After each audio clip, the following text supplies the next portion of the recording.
What's going on, everyone? My name is Wheeler and welcome to the new and improved Wheeler's Mini Channel, a channel dedicated to 3D printing and miniature painting and kind of all things in between. As I said, I'm the aforementioned Wheeler, and today we're going to be talking about the first thing that you guys wanted me to talk about in miniature painting, which is paints. I've got a few different companies up in my kind of hoard of paints that I'll be talking about today and going over kind of the benefits of each and the drawbacks. But I really hope that you guys are looking forward to this. I know it's been a while since I said that I was going to make this, but I am going to do it. It's going to get done, and I really appreciate you being here and checking it out. If you wouldn't mind just leaving a like on the video, subscribing to the channel, and sharing where you can. And without further ado, let's get into the paints that I use. The Army Painter. All right, so first up we have the Army Painter, a very standard set of paints that a lot of people in the miniature painting hobby will usually first go to. They have many different varieties and colors. You can find them at most of your friendly local game stores, and they are, in my opinion, the best bang for your buck option if you are just getting into painting, and are pretty amazing set of paints even if you are an advanced painter or someone who's been painting for a few years like me. Now, I have a lot of the paints that I had when I first started out still, because I didn't use all the ones that I did, but I personally started out with the Dungeons and Dragons / WizKids Army Painter set that came out forever ago. And I have noticed that they hold up very, very well, even though I've had them for a few years, and some of them have started to dry out. They still hold up very well on a model when I'm painting, and overall are a very, very, very big recommendation from me. I love them. I have loved them since I first started painting, and there's a reason why I continue to pick their paints up as I continue my painting hobby and business that I now run. Now, there are different types of paints. Obviously, you have your standard pigmented paints that you would use for base coating or highlighting or things of that sort. Metallics I really like from them. Their washes aren't my favorite, but they do get the job done when needed. And like I said, you're going to be able to find them most places. They're going to be the cheapest option normally, beyond going to like a Michael's or a hobby store and picking up just your, generic brand paint. The pigment is really, really good, at least from what I've noticed. They thin out really, really well, and they're just a really good standard for which paints should be made and used. So definitely a recommendation for people who are just getting started. You can buy a lot of their sets for specific things. If you go to the store and you buy the D&D sets, there are comparable colors just named differently for their standard, which you might have to do a little bit of research on, but it shouldn't be too difficult, especially if you're looking for a specific color, to find exactly what you need. And they are absolutely amazing. Army Painter Speed Paints.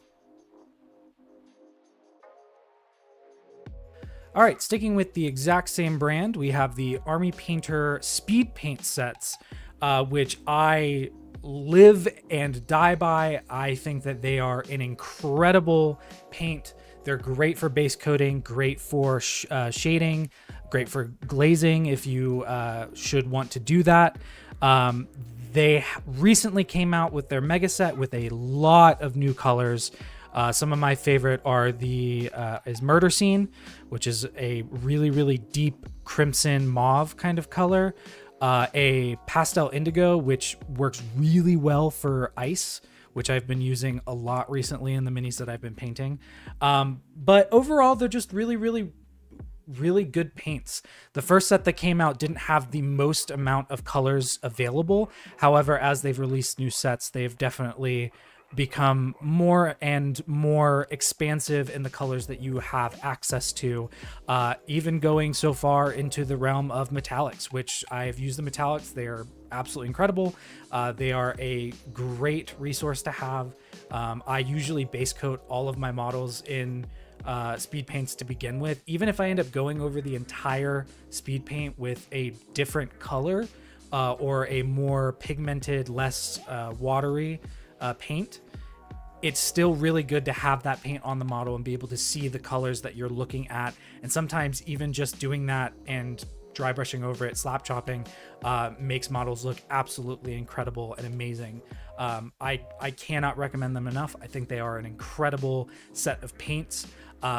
They are on par with the Vallejo Express colors and the Citadel contrast paints, but they are much cheaper.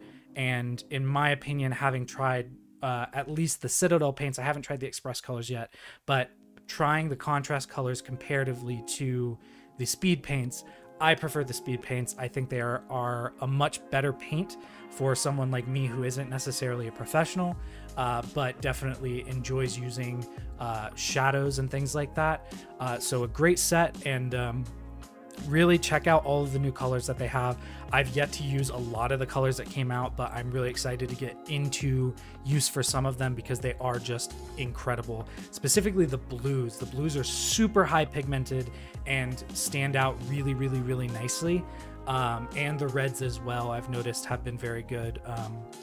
Some colors that I'd like to see some more kind of like colors in are like browns and blacks. It's very kind of standard, and grays as well. I think grays would be good, and whites just tend to come off very gray, which makes sense because the shadows of whites are going to be gray, but more of a pigmented white would be really nice, I think, for these sets.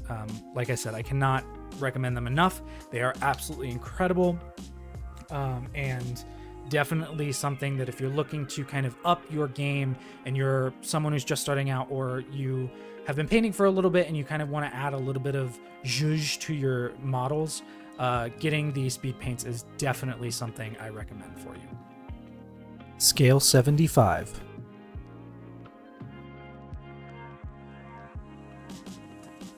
All right, so technical paints, ironically, the Scale 75 metallics, and to a proxy, also their woods and leather set.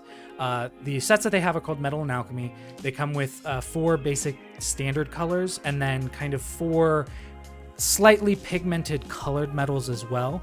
I have their bronze or copper one and their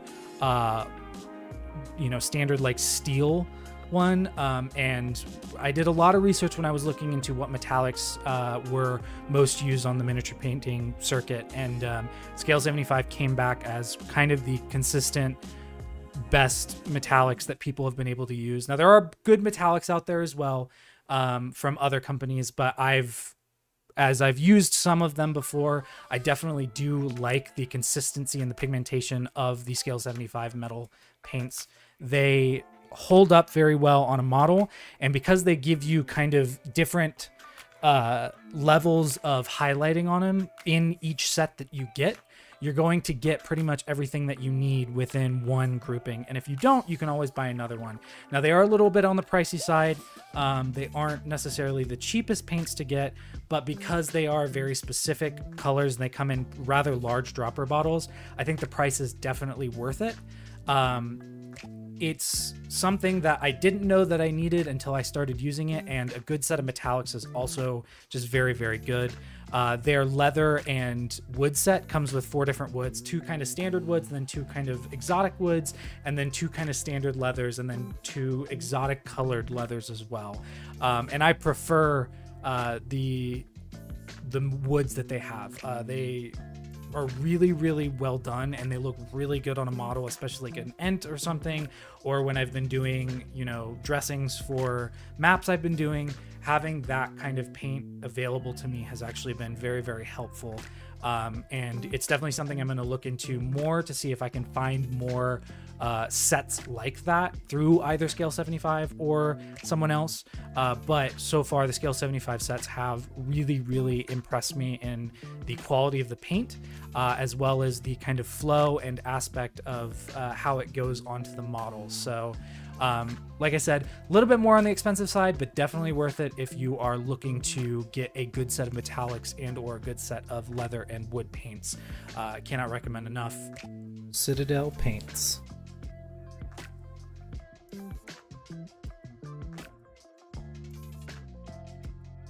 All right, everyone's kind of go-to when they first start out because they want to get good paints. Citadel. I do not use any of the Citadel layer or base coats, but I will tell you that getting the Citadel washes, specifically like Agrax Earthshade or Requiem Fleshshade, Seraphim Sepia, Nuln Oil, they are my go-tos on washes. I don't use any other washes or things of that sort because they are the best for that. Now, I do use contrast paints every once in a while, but I use them in the style of a wash because I think that they kind of pull in recesses a lot better. And since they've changed the formula for their products, it has more of a kind of holding in those recesses consistency, which has been very nice for me who loves dry brushing and keeping crevices and kind of cracks very, very shaded, so that way it brings a lot of depth to the model. Now, on top of that, the other thing that I will recommend from Citadel are their technical paints.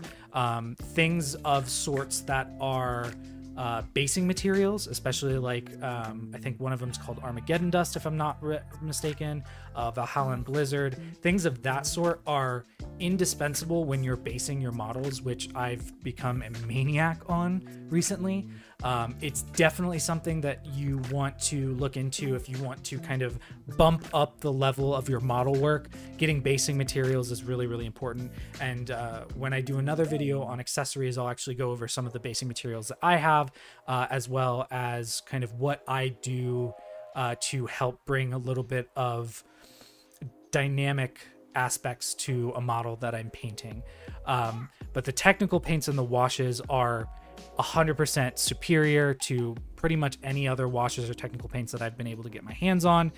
Now, one thing that you will hear in so many people who paint miniatures as a hobby or as a business is that the pots that Citadel uses are not the best.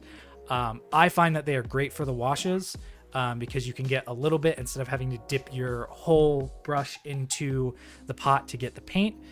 You can just kind of shake them a little bit and get that top little lip have just enough, or if you run out, you can just always shake it again after you close it.